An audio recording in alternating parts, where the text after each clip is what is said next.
On va commencer dans quelques petites minutes, une petite demi-heure ou trois quarts d'heure de cours avant Shabbat. J'espère que vous écoutez.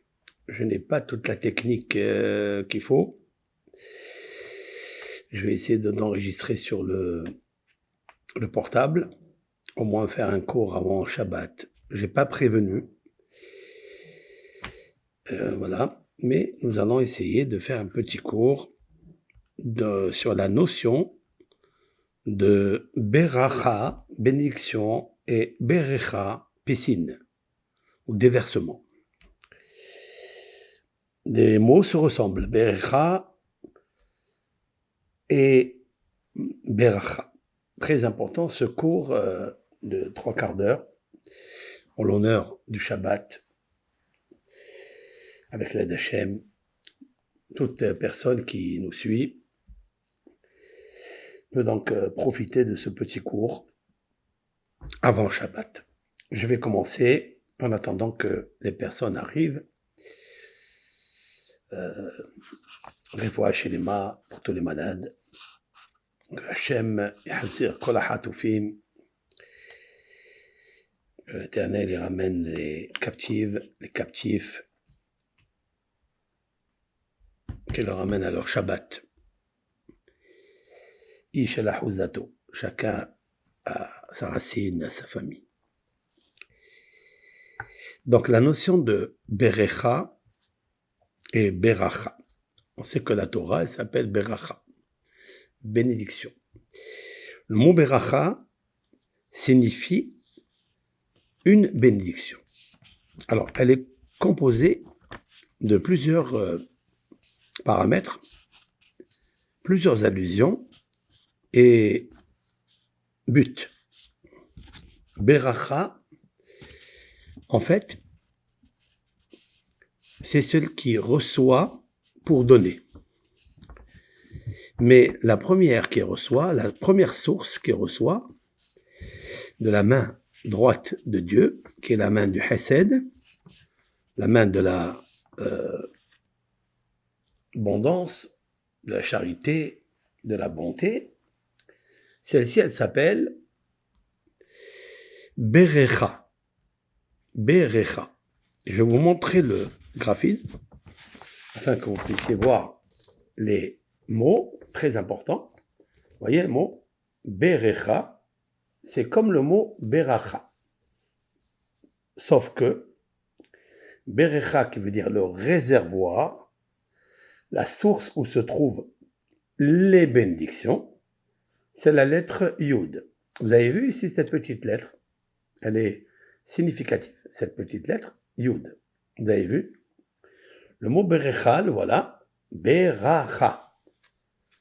La différence qu'il y a, c'est seulement une petite lettre, c'est celle-là. Mais c'est dans la petite lettre qu'il y a toute lettre de la bonté de l'Éternel. Dans le judaïsme, la lettre Yud signifie la lettre 10. La lettre 10 correspond à plusieurs symboles et nous allons essayer d'expliquer dans cette demi-heure avant Shabbat, avec la correspondance, bien sûr, de la section de la semaine Teruma, section de la construction du temple, du Mishkan, du tabernacle, donc dans le désert, et plus tard, à Jérusalem, par le roi Salomon, le Beth Amikdash, le temple.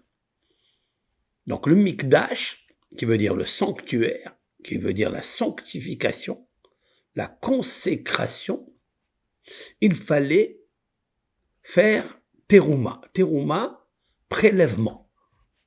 Ce sont des prélèvements. Alors, l'Éternel a demandé à Moshe Rabbeinu d'enseigner la valeur du prélèvement. Dans le mot prélèvement, il y a le mot pré, il y a le mot élévation, qui consiste à dire que les fonds je voudrais matérialiser ça. Hein. Les fonds, le matériel se trouve toujours en bas. Il se trouve toujours à base, au niveau de la terre. Le matérialisme. Et l'homme, de sa hauteur, il se trouve toujours debout. Il devra faire un geste d'envoyer sa main droite, qui est la main qui reçoit du grand réservoir d'eau, c'est-à-dire lumière, flux d'abondance. Cette main droite, dans le système séphirotique, c'est la 4e qui symbolise la main du Hesed. Ça veut dire la charité. Alors qu'est-ce que la charité? Par où commence la charité? Ça n'est pas qu'elle, elle donne. Non, elle accepte déjà de recevoir.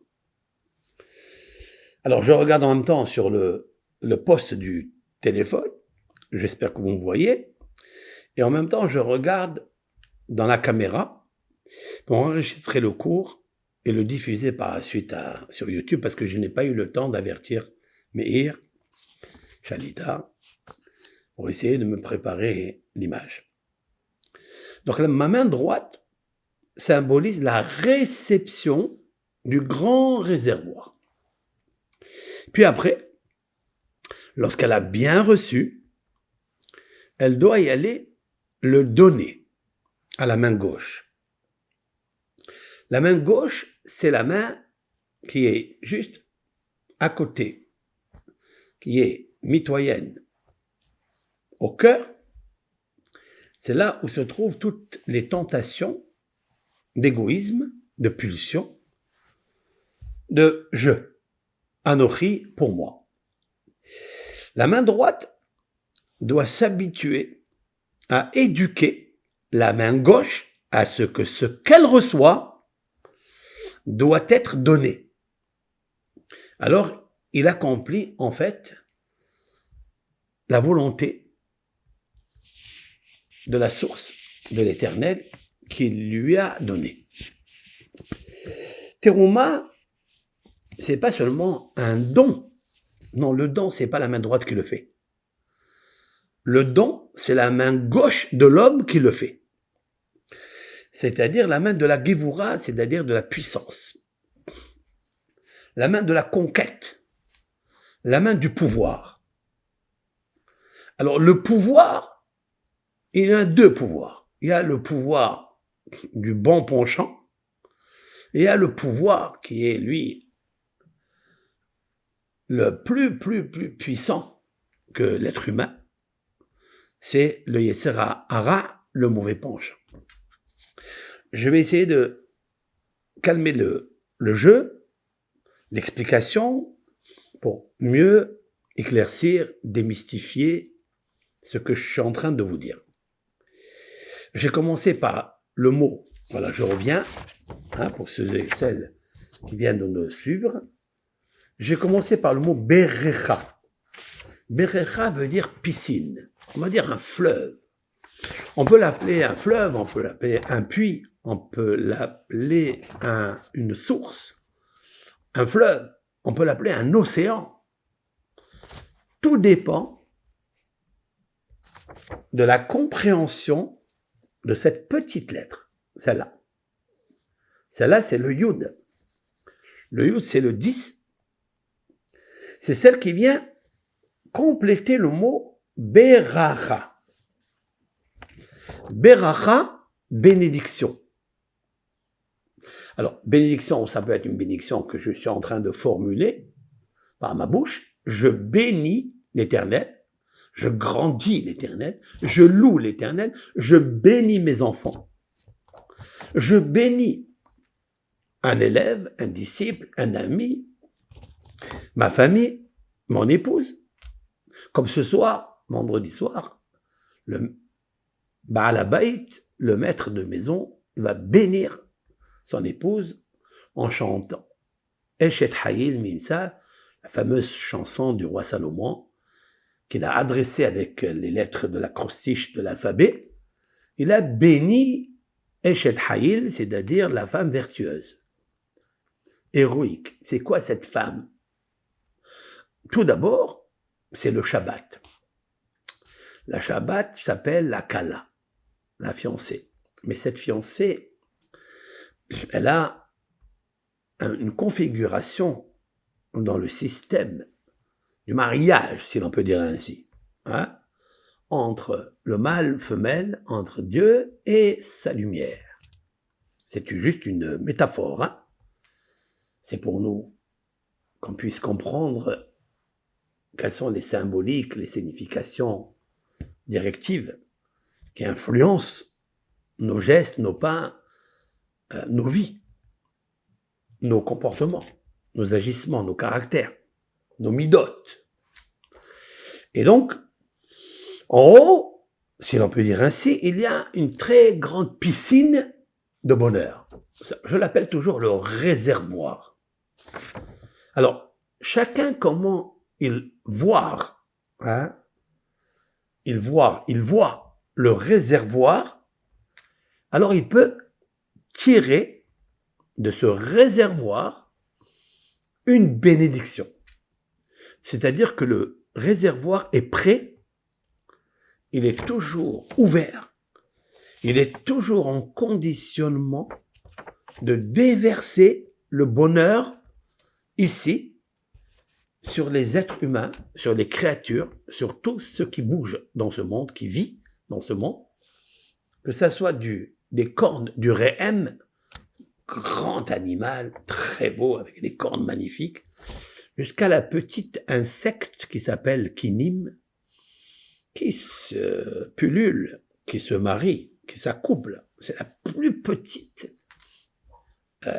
miniature insecte, créature, qui se trouve très, très, très profond dans la terre. Et l'Éternel bénit de son grand réservoir, il bénit du plus grand jusqu'au petit. Mais tout dépend comment toi, l'être humain, tu prépares la main droite, celle-là, qui est le Hesed, qui est la bonté, la charité, en fait, qui est l'amour. C'est la main droite. Combien tu veux recevoir et combien tu peux remplir cette main. La condition est de connaître le secret du mot Berecha.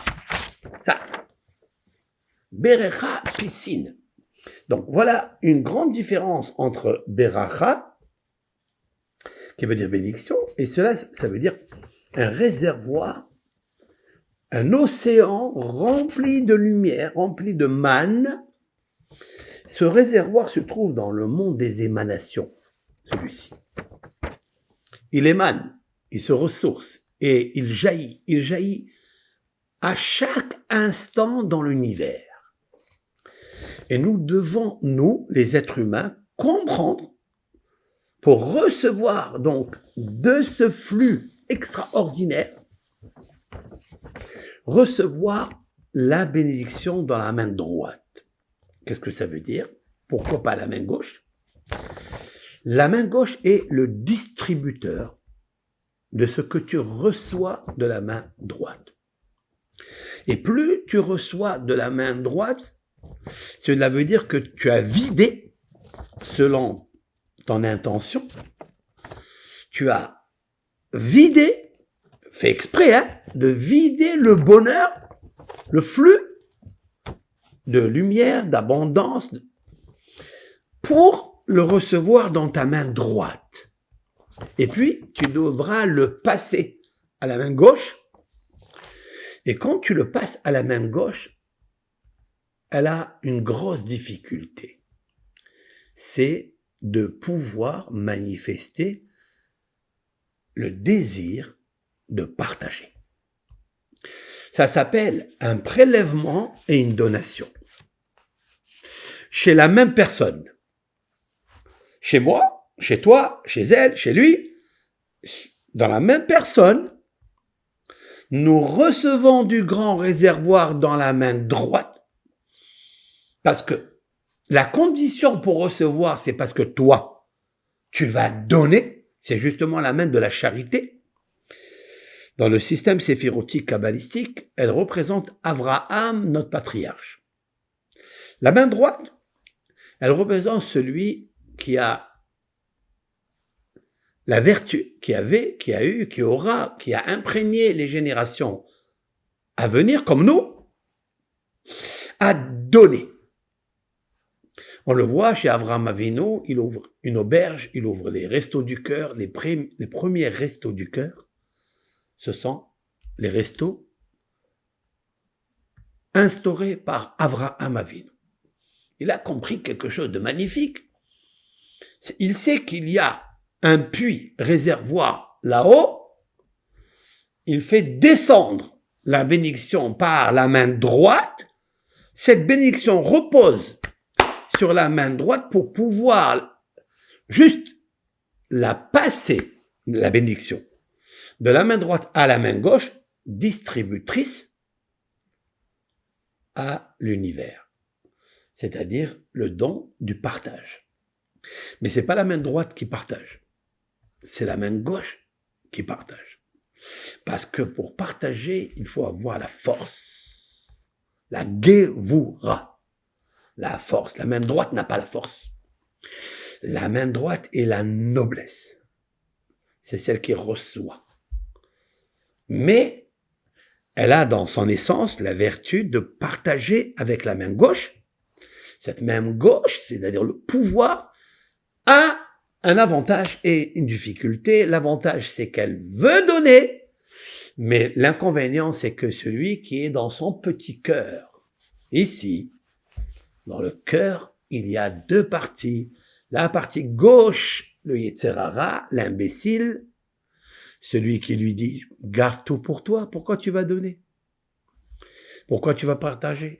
Garde, tu veux vivre bien, à l'aise. » Et le côté droit, qui correspond au rein droit, lui conseille de donner, parce que lorsqu'il va donner, il va pérenniser la bénédiction de Dieu. Mais le rein droit est toujours fatigué. Il ne conseille pas toujours des beaux conseils. Il devra, il est habilité, il est assujetti à ça, de distribuer avec force qu'il reçoit parce qu'il est intelligent.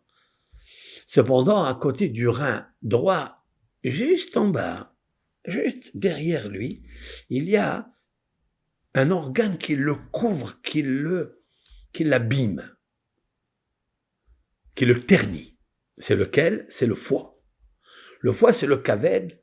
C'est là où il y a la source de tous les appétits des honneurs qui passent par le sang, les appétits sexuels qui passent par le foie. Le foie est un organe entièrement sang, couleur rouge. Couleur rouge, ça veut dire la vie. L'homme, il veut vivre pour lui. Et donc, le message que le rein envoie au cœur, ça n'est pas au cœur droit qu'il envoie, c'est au cœur gauche, imbécile, cupide, yetzer, penchant mauvais, pour garder tout pour lui. C'est la bataille de la main droite et la main gauche, avec les représentants derrière eux, le rein droit et le rein gauche.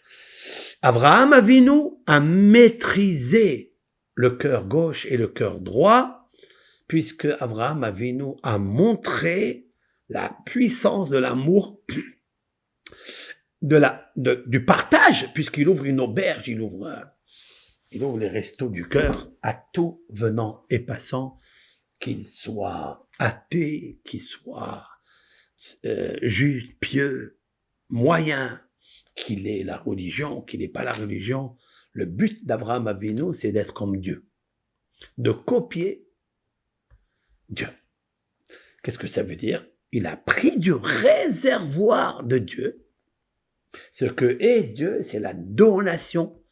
Car Dieu, c'est pas seulement comme nous qui prélevons du réservoir. Il est le réservoir. Il est. C'est lui la terouma. C'est lui, en fait, Dieu, c'est la terouma, c'est le grand réservoir qui s'est prélevé, c'est-à-dire qui s'est restreint pour venir en aide à toutes ces créatures qu'il va créer par la suite. Et nous voyons à travers la Torah combien de gestes de bonté fait Dieu avec les générations. Lorsqu'il arrive Abraham va comprendre le mystère de la Berecha, ça, et de la Beracha. D'ailleurs, lorsque Abraham, je suis en train de vous faire une petite préface pour comprendre la section de Terouma, que Dieu il demande au peuple d'Israël par l'intermédiaire de son serviteur fidèle, le prophète Moshe Rabbeinu, Alav Shalom, de mémoire bénie. Il lui demande de lui créer une bâtisse provisoire, c'est-à-dire un tabernacle qui se déplace. En même temps, tu déplaces le tabernacle et en même temps, l'Éternel se déplace avec toi. Comme si je prenais un verre et je le déplaçais là où moi je vais, lui aussi, il vient avec moi. Le tabernacle, c'est le verre et celui qui le déplace et qui le fait stationner, c'est Dieu. Alpi Hashem Yisraou, Alpi Hashem Yahanu. Sur la dictée de Dieu, ils voyagèrent, et sur la dictée de Dieu, ils campèrent. C'est Dieu qui fait marcher. Donc, en fait, Dieu se trouve partout, temporellement, dans le temps. Il est le Hové, il est le Avar, présent, passé, futur, intemporel. Et donc, il peut être de partout, il se déplace de partout. On demande à l'homme de travailler et de se déplacer avec Dieu. Autrement dit, de se mettre dans la chaussure de Dieu et de lui dire « Moi, je suis chaud et sûr. Je me mets dans ta chaussure et je suis sûr, I am sure, que tu vas me prendre de partout. Là où tu iras, j'irai. » Voilà, en fait, le principe qu'a compris Avraham Avinu. À quel moment l'Éternel, il bénit Avraham? Nous le trouvons dans la section de Lech Lecha, lorsqu'il lui dit « Va-t'en pour toi », et à la fin de la paracha, on parle de la paracha qui vient après, bien sûr, on parle de l'épreuve, qui est la 10e épreuve. Ça. Yud, dans sa valeur numérique, est 10. Dans la 10e épreuve, c'est-à-dire qui consiste à prendre son fils et de montrer à Dieu qu'il aimait à Dieu plus que son fils. On ne va pas rentrer maintenant dans le calcul, comment ça marche. Ce n'est pas de la cruauté. Oui, non, ça n'est pas l'objet du cours. Cependant, lorsqu'il termine la mission, il réussit la mission, Dieu lui dit « Ne touche pas à ton fils ». Là-bas, regarde, lève tes yeux et vois, il y a un bélier qui est attaché. D'ailleurs, le bélier, on l'appelle bélier parce qu'il est lié et il bêt. Il bêle. Bélier, il était lié, entremêlé dans les buissons, et ses cornes étaient complètement entrelacées, entremêlées dans les cordes de ce buisson. Il dit, va le prendre à la place de ton fils. Et là, Abraham, il fait ce que l'ange lui dit, et puis il arrive à un moment où Dieu le bénit. Ki varech avarecha vaharba arbe et zaracha kekorve hashamayim laor. Je traduis, c'est là où je mets le point, puisque c'est là où je décroche un grand mystère. L'ange lui dit, Kivarech avarechecha. Car je te bénis et je te bénirai. Pourquoi cette double fonction? Pourquoi ce double langage? Kivarech avarecha. Pourquoi? Varech, je te bénis, avarechecha, je te bénirai. En quoi la subtilité de l'ésotérisme, parce que là il faut passer dans l'ésotérisme, il faut passer dans le secret, dans le mystère de ces deux mots qui se ressemblent. Mais en fait, peut-être, pour ma part, il a voulu nous révéler le secret de ce que je suis en train de vous dire. Ça. Il lui dit 2 fois Beracha. Le premier, c'est Berecha, piscine, océan, réservoir rempli de bénédiction, rempli de lumière, rempli de kedusha, de sainteté, d'avancement, d'évolution, d'élévation, de provision, d'abondance. Mais il lui dit ça, autrement dit que Abraham reçoit cette médaille de la bouche, la dictée de Dieu par l'ange, à la 10e épreuve. Seulement à la 10e épreuve. Vous voyez ça? Je suis en train de vous faire un cours mystique. Mais je vais le démystifier. C'est mon but. Yud. 10. La 10e épreuve, il mérite. C'est beau parce que son fils d'Abraham, il s'appelle Yitzhak. Et le Yud de Yitzhak est très important. C'est ça. Une fois que tu as accompli, que tu m'as donné ton cœur, lorsque je t'ai demandé de prendre ton fils, celui que tu aimes, qui s'appelle Yitzhak, le Yud de Yitzhak, c'est éclairé, illuminé, pour recevoir du grand réservoir Berecha, les 10 vertus de Dieu. Et donc, Avraham Avinu prend le Yud et le fait descendre ici. Voilà pourquoi Kivarer Avarechecha. La première bénédiction, c'est Avarechecha.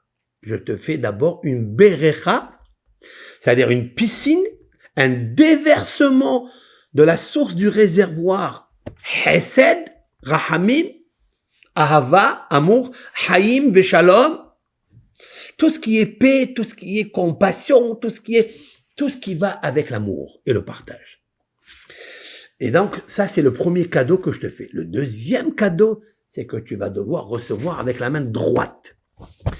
Et en fait, c'est cette lettre Yud, celle-là, elle se transforme dans la création que Dieu a faite à tout homme. Et en premier, Adam, le premier homme, Adam, qui s'appelle Adam Arishon, c'est de lui créer ça, 10 doigts de la main. Voilà pourquoi je reçois en fait de la bénédiction qui est le réservoir aux 10 facettes, aux 10 pétales, aux 10 vertus spirituelles. Je les fais descendre en les divisant en 2 parties. La main droite, elle va recevoir 5 puissances. Ce sont les 5 hasadim, c'est-à-dire les 5 charités, bienfaisance, partage, bénédiction dans la main droite. Et puis, la main droite ne doit pas les garder pour elle. Elle doit les passer à la main gauche aux 5 doigts pour compléter l'association du chiffre 10 qui se trouve dans le grand réservoir spirituel de bonheur. Lorsque Abraham a compris cela, dès lors, il s'est mis à foncer dans la créativité et à parler de Dieu, des 10 séphirotes, que Dieu existe, que Dieu est vivant. Si tu veux vivre, il faut que tu penses que Dieu est vivant, qu'il est bon, qu'il est amour, et qu'il est rigueur, et qu'il est eret, ça veut dire harmonie, mishpat. Mishpat, ça veut dire l'harmonie, c'est pas la rigueur digne, c'est-à-dire implacable, non. Et puis après, il est éternité. Il faut pérenniser l'amour, la rigueur, l'équilibre, balance. Et tout cela se trouve dans le corps humain. Tout ça se trouve ici chez nous. La main droite, la main gauche, l'équilibre, c'est ça. C'est le thorax, c'est le microbiote. C'est tout ce qu'il y a ici. C'est le monde de l'équilibre. C'est pour ça que le ventre, l'estomac, les intestins, le cœur, le foie, la rate, chacune a une couleur. La couleur est dimensionnelle. Elle révèle des symboles extraordinaires. Abraham Avinu a compris tout cela. Maintenant, ce microbiote, c'est-à-dire toute cette partie que nous avons ici, elle est la gestion balance entre la main droite et la main gauche. Autrement dit, si tu veux pas avoir mal au ventre, avoir des ulcères, à cause du stress, ce stress, il vient de quelque part. Il vient parce que la main gauche, elle a pris de la main droite, du grand réservoir. Elle n'a pas voulu distribuer. Dieu, il dit non. Je vais vous demander de me faire un sanctuaire ici-bas. Et moi-même, Kaviachol, si l'on peut dire ainsi, je vais descendre là-bas. Tu me feras un coin, un bon coin, de là où est sorti le bon coin, mais un coin où on vend pas des voitures, ou des lampes, ou des tables, ou des chemises, ou des cravates. C'est là où se trouve le sanctuaire du Saint des Saints, où se trouve le plus beau cadeau que Dieu a donné à Israël, la Torah. Il y a l'arche. Cette arche-là, elle est composée de 3 petites boîtes. Elle est en chittim, en bois de chittim, une sorte de bois très résistant. Et même la provenance de ce bois, elle est venue de qui? Elle est venue de Abraham Avinu. C'est Abraham qui a compris qu'il fallait semer la graine du bois de chittim. C'est pas le cèdre. Le cèdre, c'est Arzea Levanon. C'est pas le cèdre. C'est une mauvaise traduction. C'est le chittim. C'est une sorte de bois chittim qui a semé le premier, les arbres de chittim, c'est Abraham Avinu. Ou Be'er Sheva. Be'er Sheva, lorsqu'il était à Be'er Sheva, Abraham Avinu, il a vu dans la prophétie que plus tard, dans le désert, lorsque le peuple d'Israël va sortir d'Égypte, ils devront construire un mishkan, un tabernacle pour recevoir Dieu. On les appelle d'ailleurs Hatzé Shittim Amdim. Ce sont les bois de Shittim Amdim qui sont dressés debout. Peu importe qu'ils soient dressés ou qu'ils soient couchés, non. Ils sont dressés debout parce qu'ils resteront toujours debout. Et qu'aucune puissance angélique ou une puissance d'un royaume quelconque ne pourra toucher, abîmer, affecter, détruire. Comme ce fut dans le temple du roi Salomon, qui a été détruit à 2 reprises. Et la raison est très simple. Parce que celui qui a fait que le temple, le tabernacle existe dans le désert, c'est le fait d'être en déplacement. C'est le fait d'être provisoire. C'est le fait d'avoir un cœur brisé pour recevoir Dieu. Parce que quand on construit une bâtisse avec des matériaux très riches, et elle est visible à tout le monde, et d'une façon fixe, on lui met une force négative avec un mauvais œil réactif et radioactivité pour le détruire. Comme les tables de la loi qui furent en saphir, que quand ils les ont vues, ils n'ont pas vu les lettres de Dieu, la parole de Dieu, c'est-à-dire l'éternité et la pérennisation, Dieu. Mais ils ont vu le matériel, le saphir. Ils ont vu, ah, c'est beau, paf. Ils ont été brisés pour le premier. Les deuxièmes, il lui a dit, fais ça en cachette. Et ce fut une réalisation, un succès. Lorsque Abraham, il a compris que Dieu va se manifester un jour au peuple d'Israël, il s'est mis à bâtir, à semer des graines du bois de Chittim, et ils ont poussé, ils ont grandi. Yaakov, Avinu, le patriarche Yaakov, lorsqu'il est descendu en Égypte, lorsque son fils Yosef, qui est devenu vice-roi, il lui dit, papa, me voici roi en Égypte. Parce qu'il était roi, mais il lui manquait la chaise. C'était une condition avec le pharaon. Mais c'est lui qui traitait toutes les affaires du royaume d'Égypte. L'économie, c'est lui qui traitait tout.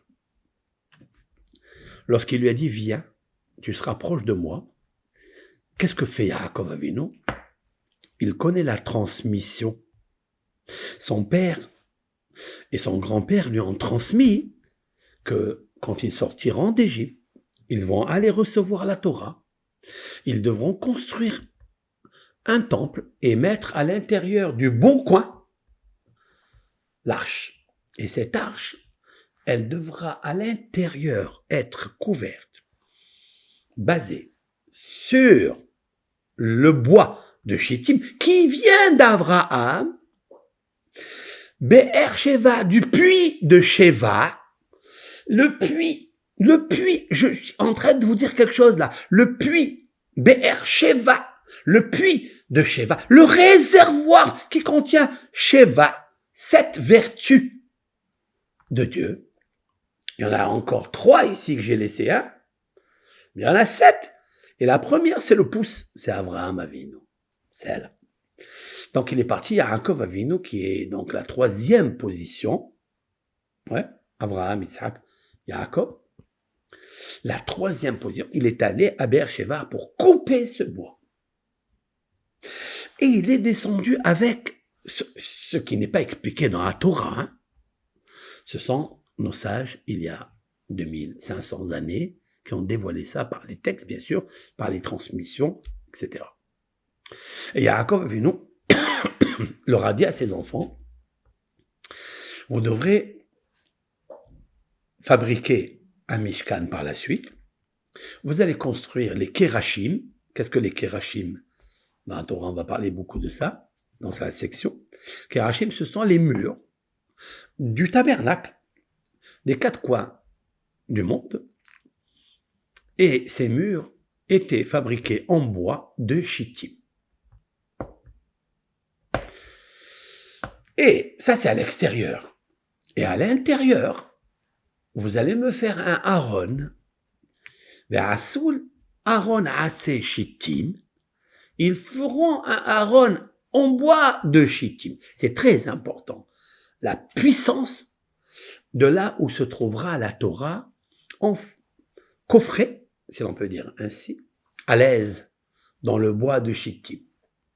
Elle voudrait dire que le bois de Chittim, amdim, c'est-à-dire ils resteront toujours dressés.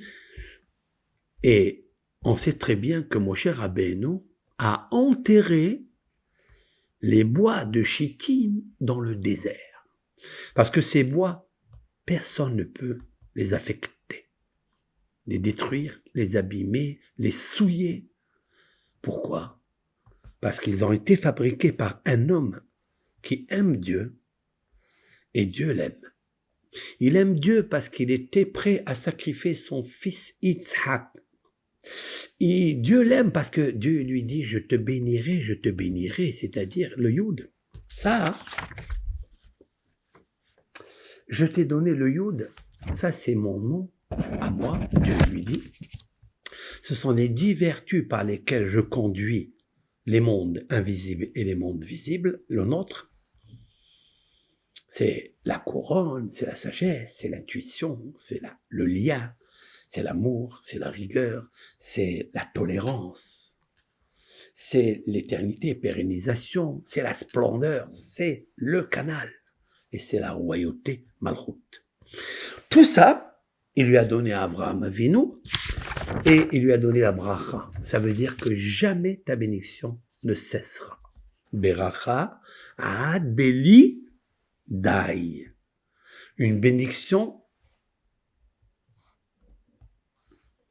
infinie. Ad beli dai. Juste comment tu peux dire dai, ça veut dire arrête. Elle s'arrête pas.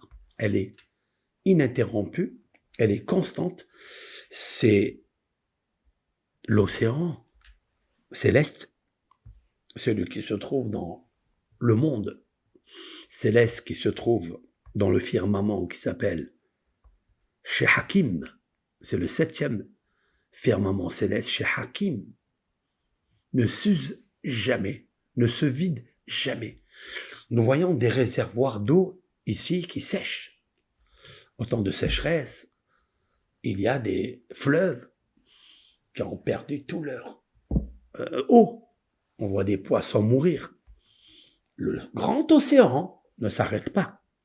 Mais le grand océan, il tire son eau du grand océan d'en haut. Ce sont les 10 robinets qui fonctionnent dans le grand bassin du grand océan réservoir de Dieu, l'amour. Et donc, Abraham Avinu reçoit la bénédiction, et cette bénédiction est interminable, incontable, nos limites.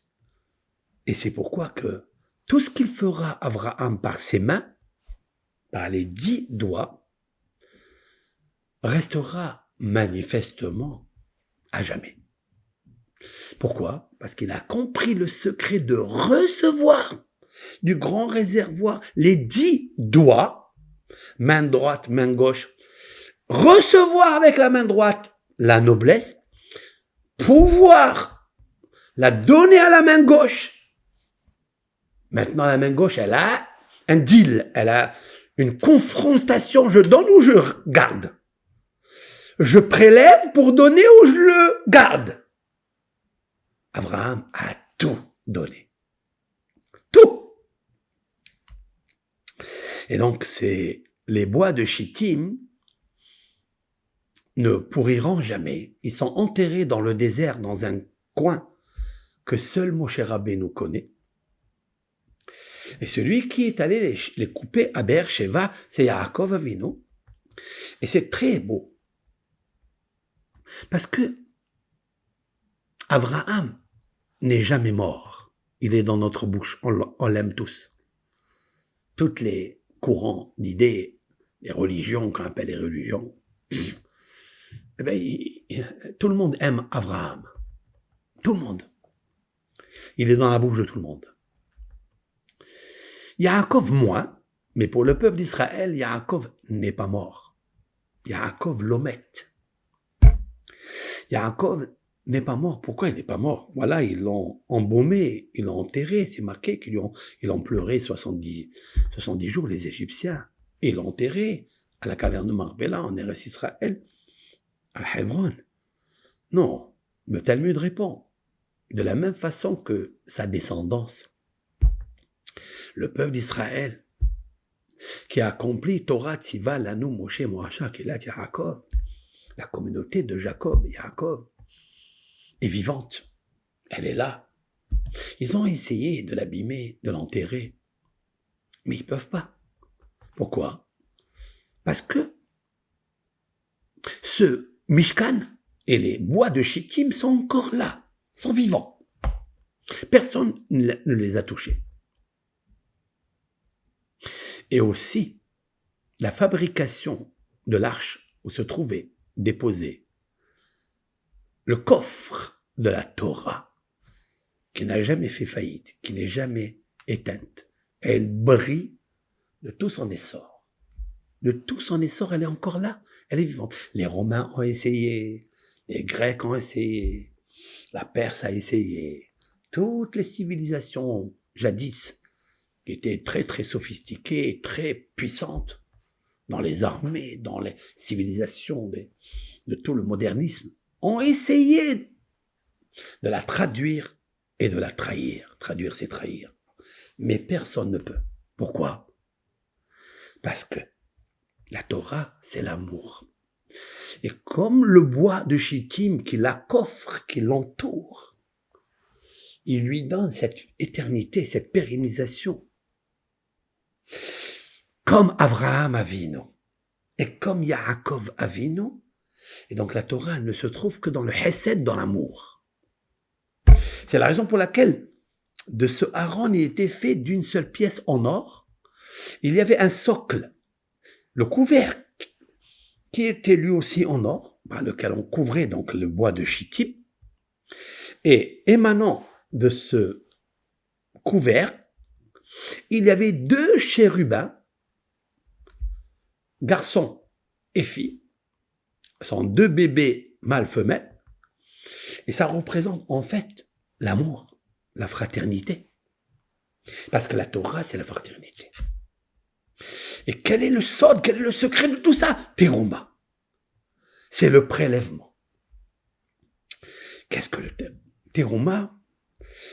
En fait, c'est la composition du mot taroumé. Je vous le marquer ici, c'est très important. Taroum et élévation, prélèvement de Hé, et c'est le nom de Dieu. C'est aussi Torah, même. La Torah 40. Alors, je vais vous le marquer ici, Terouma d'abord. Après, on fera la décomposition.